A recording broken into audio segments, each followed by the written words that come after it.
So, what advice would you give hiring managers, leaders, who are navigating some complex changes? How can they set their organizations up for success? I think having a very clear plan to communicate what those changes, what those challenges are. I think the more we're able to communicate upfront to people, the better. I think sometimes when we think about any type of business transformation, it's almost like we want to be able to deliver a finished product and say, okay, now it's all here. But I think you have to be able to communicate clear and help people understand what the focus is and what the goal is and what it is that you're trying to deliver. So being able to communicate change early and often, I think is important. That's how you get buy-in. That's how you help people understand, okay, well, is this going to change what I'm doing today? And if so, what do we need to do differently? What are the risks involved? I think that's really important. I think our leaders need to make sure that they're giving their teams the tools that they need and being able to meet everybody where they're at. That's the one thing I will say that I truly took away from what I did with our workplace transformations is understanding that everybody has different levels of how they take in information, how they retain information. And so being able to have something that's not a one size fits all, because not our minds are not a one size fits all. You have to be able to meet people where they're at. And then the other thing that I would love to see leaders do, which I feel like we've kind of gotten away from that, is investing in more training and education, particularly anyone who's going to be in a team lead, again, mid-level, senior level manager.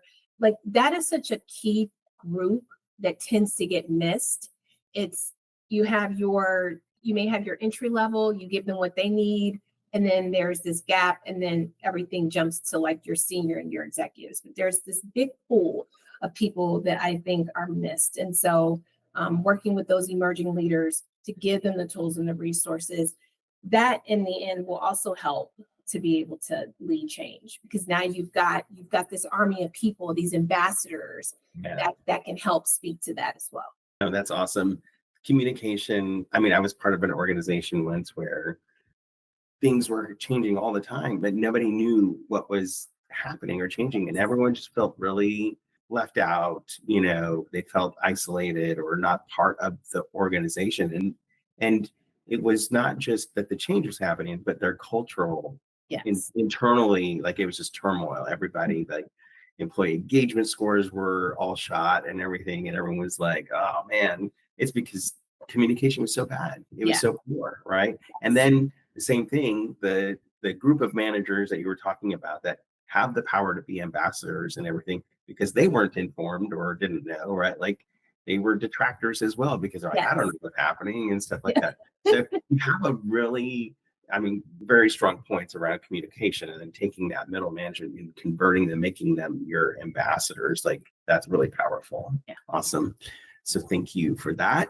And as we're going to wrap up here, just maybe a personal message from you. If there's one thing you'd want listeners to take away from our conversation today, what would that be? It would be to discover what your skill sets are, tap into the passion of what those skill sets are, and continue to grow those. My passion, yes, I feel like I have three buckets. I have my program, my project, and my change management, but I'm passionate about change management. It's just something about it. I think I always equate it to when I see a home improvement show, how you're taking something from nothing, and then when it's done,